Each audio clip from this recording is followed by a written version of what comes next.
มือสั่นวันดีอายกวดนี้ดีกวดใสยินดีน้ำเด้อเมียเขาผู้สาวเก่าอายมาอวยพรส่งให้เจ้าเป็นฟังเป็นฟ้า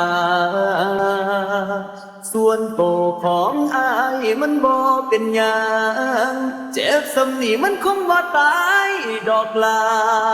มายินดีน้ำอายกาศิลาขออวยงานไปหน้าตามทางของอาย